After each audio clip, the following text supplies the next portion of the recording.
A 17-year-old will be charged as an adult after deputies say he murdered his mother, who was a Florida teacher. Disturbing story here. Deputies say the murder was heinous, one of the worst scenes the sheriff has ever seen. When they found the body of Denise Hollowell, police say she adopted Carlos out of Honduras, but now deputies say he took her life. A grand jury made the decision to charge Carlos as an adult. Sheriff says this is the first step in a very lengthy process.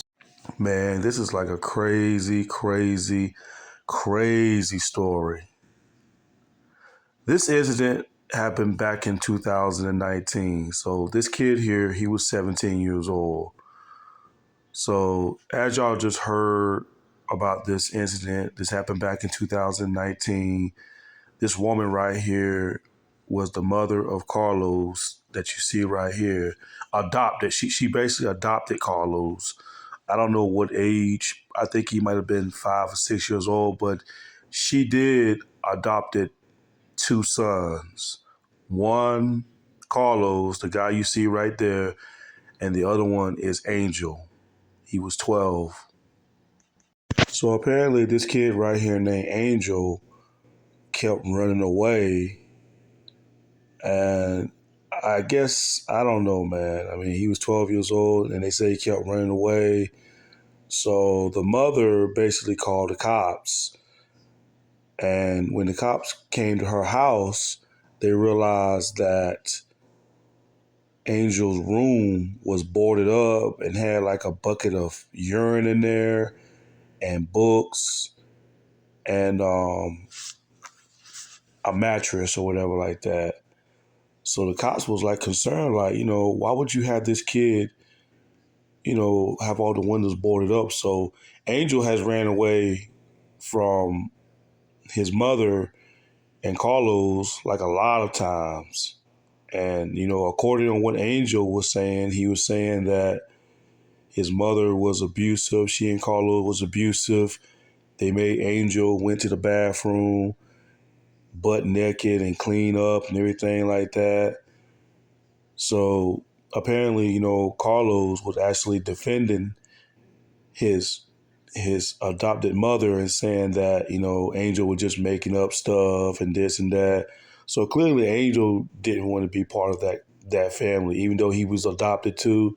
But I guess as soon as he became 12 years old, I guess he didn't really want to be around that kind of environment.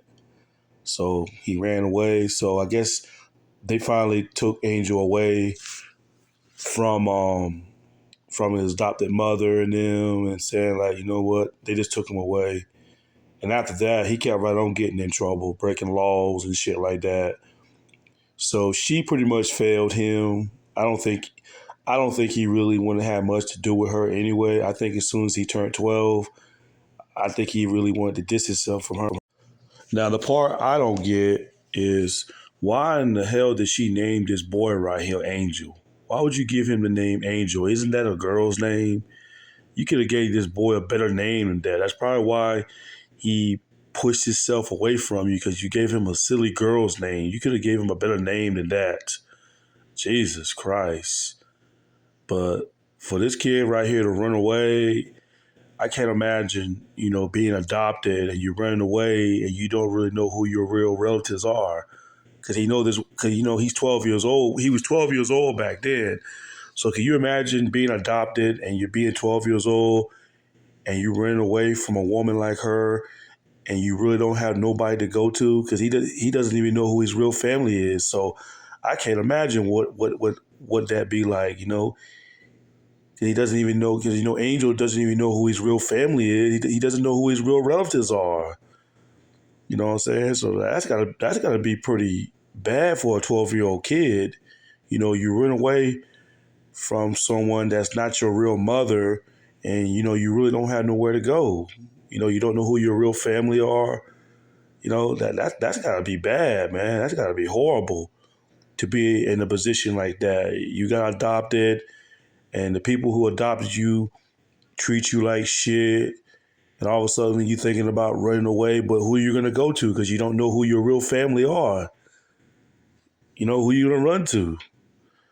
But I don't know, man. He didn't want to have nothing to do with this woman, so they let him go.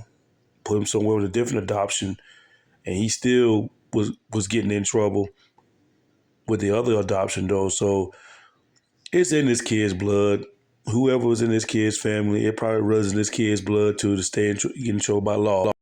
But yeah, the mother got arrested, and you can see her mug shot. I think she made bail. I think Carlos was the one that bailed her out and stood by her and was telling the judge and prosecutor that Angel was just making up stuff, that it was not true. So yeah, they let Angel go and be with somebody else because Angel didn't really want to have nothing to do with that woman. So on to the next one though. I don't know why. First of all, I don't know why would you nail the window up in your room. The kid's 12 years old, and I understand that you adopted him and you probably love him to death like a real son. But when you adopt kids like that and they get older and they don't really want to have much to do with you, because when they come to the realization that you're not their real mother, they basically get to that point where they don't want to have nothing to do with you. So, you know, if I adopted a kid like that and he like he didn't want to have nothing to do with me, and I keep trying to tell him good things and not to push yourself away from me, you know what? Let him go. I said, you know what? You want to be like that? Bye. Get to stepping. If you can't go along with my damn rules in the house and shit like that, if I'm too much of a strict person and you can't go along with my rules, bye. Bye. Don't even come back. That's how I look at it. I wasn't even thinking about trying to seal him up in the room or board him up or anything like that. If a motherfucker be like, he doesn't want to be around me, even though I adopted him and he had like my rules is too strict, bye, leave. I don't know why she would even board this kid up in the room like that. Like, why would you board him up in there like that? He don't want to have nothing to do with you. I guess in this kid's mind that you was nothing but a bitch to him. You know what I'm saying? So why put yourself on someone that don't want to have nothing to do with you? You failed him. You failed. You're not a good you're not a good mother as you proclaim yourself to be.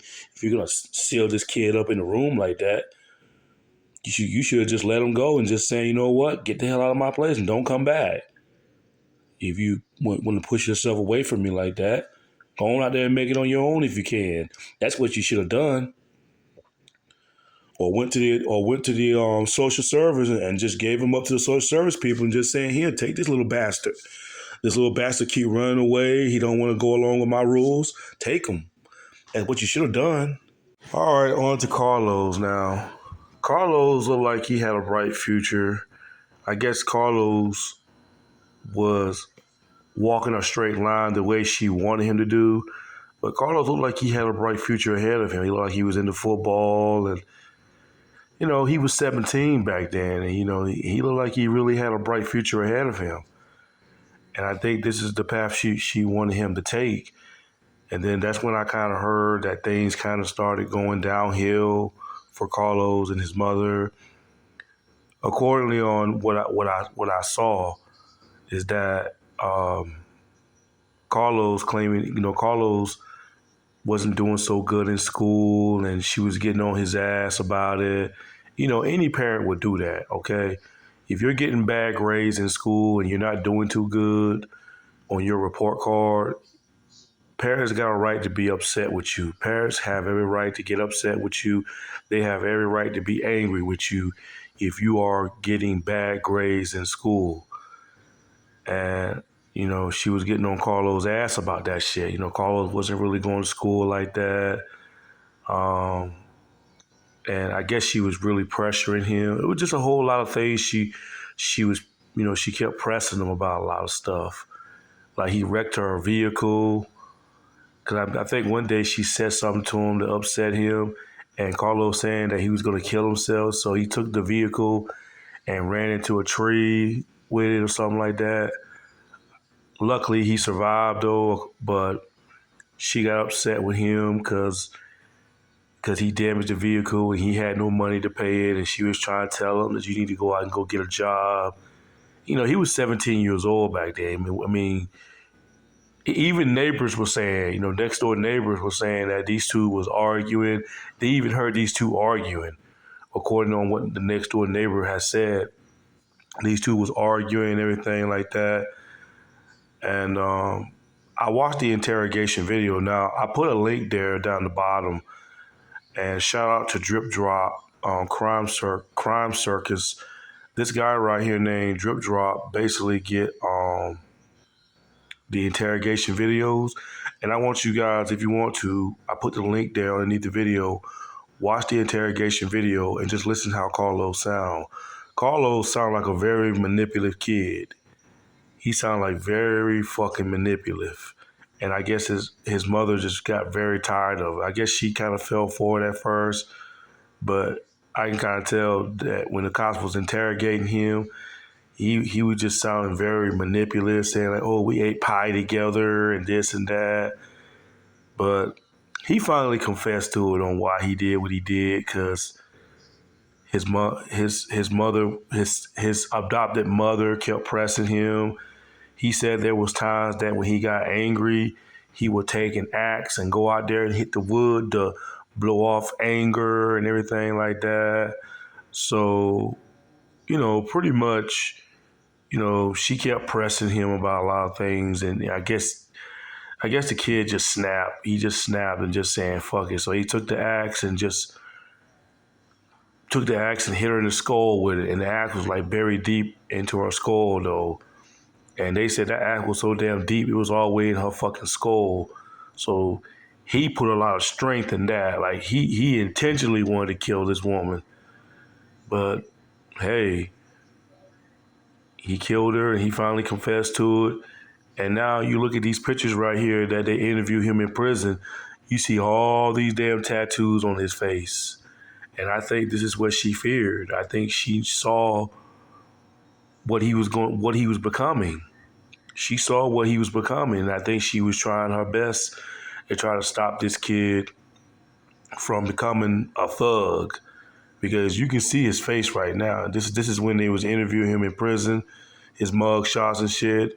He's got tattoo all on his face, and I guess this is who he was the whole time. He wanted to be that, and I think she did. I think she saw that in him.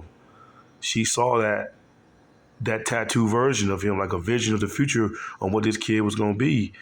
But she wasn't able to stop him, though. I mean, she couldn't stop him from being who he wanted to be. Now, according on when I was watching the documents about him, they said Carlos was staying with his girlfriend, and I think his girlfriend name is Steph or something, Stephanie or Steph, whatever it is. I might have got his girlfriend name wrong, but she was telling the detective on how free he was, because I think his mother kicked him out. I think she kicked him out, and I think he went to go stay with his girlfriend, and his girlfriend was telling the detective on how he said how free he felt, that he felt like he can do what he want to do and everything like that. So she told the detective that how free he felt and everything like that. So I think he wanted to go back and stay with his mother. And I think they said something that he asked his mother that he'll come back and stay, but under certain conditions. And I'm like, really, dude? Really, dude? You gonna sit here and say that you'll only come back under certain conditions and this and that? And I think he told his mother that he was gonna do better or whatever like this and that. And I guess she took his word for it to give him a second chance or whatever like that. But I don't know, man. Carlos was just a very manipulative kid, very manipulative. But I don't know, man. He said that she was saying some racist things to him, saying that if it wasn't for me, if I haven't adopted you, you would be like the rest of those illegal, stupid immigrants and all that other stuff like that. Like she was playing a race card with this kid, which she should never said that to this kid. Like, if you're gonna adopt somebody, why would you adopt this kid if you feel that way about his people? You know what I'm saying? That's fucking stupid. That's really stupid though. You're gonna adopt somebody, but yeah, you got something against his people though. Like, didn't make sense. Didn't make sense at all though. But yeah, Carlos just pretty much snapped though. But the thing I don't understand about Carlos is that if your mother got on your nerves that damn much, why the fuck did you move back in her? If she got on your nerves so damn much, why did you went back and go stay with her? That's the thing I don't understand. I mean, you 17 years old. I mean, yeah, you still a young kid, but you know, if she got on your nerves that much, then why did you go back? That's the part I don't get. Why did you go back? Like, you think this woman was going to change her ways or whatever like that? But I don't know, man. I don't know. But I will agree with the mother. I agree with her on one thing. She made the biggest mistake of her life adopting you, because you know who you adopted? You adopted a bastard. You adopted two bastards of a son that you failed. Because for one, and I'm not knocking nobody down. I mean, if people want to adopt kids, they adopt kids. But the number one thing you got to have in mind before you start adopting these kids is that you don't know what bloodline that it comes from. See, Carlos, you see all these tattoos on his face and everything like that. He's in prison now. He's in his 20s, but he's tatted up. His face is covered with tattoos, and that makes me wonder: did that run in his family? Did his family was like in gangs and stuff like that? And that's the thing, though. You don't know what bloodline these kids come from. Now, a lot of people don't think about that. They just adopt these kids and say, "Oh, they so adorable when they're little kids." Yeah, they might be adorable now when you adopt them, but when they get up to be 17, 18, and 20 years old, being like thugs or whatever like that, then that's gonna come across your mind and be like, "Well, damn, was his mom and his dad like that?" So you don't know what bloodline Carlos came from. He might have came from a violent family. You know what I'm saying? He had to. It's in his blood. For somebody to get an axe and hit a person in the head with that, you had a lot of evil intentions. And I just see that Carlos just finally snapped. And then you finally call the police. Like, what you thought the police was going to do? You didn't think the police was going to figure you out, kid? Like, how stupid was you? Like I said, if the woman got on your nerves that bad, you should have just ran away and never came back. Like what you should have did. My advice for all the parents out there who's going to adopt these kids: try to do a background search and find out what their real family was about, because you don't know what bloodline these adopted kids has come from. They might have came from a violent family, you know what I'm saying, a very violent family, and here you are saying like, "Oh, they look so adorable," and this and that, and then when they get grown, they end up turning on you and putting the axe to your head like this teacher right here. Because if I was going to adopt a kid, I would want to know what they family was like. What was their family like before I make a decision? Because if they tell me that, "Oh yeah, his mom and dad, they was violent people, they was killers," oh hell no, I'm not fucking adopting this kid. This kid might turn around and turn on me and kill me and have me assassinated, because it's gonna run. It's in his blood. So screw that. Screw that. If I adopt a kid and you need to give me a history lesson about his family. If you ain't got no information about these adopted kids, history of their family, I mean, I want the honest truth. I want a background search about these people before I make a decision adopting kids.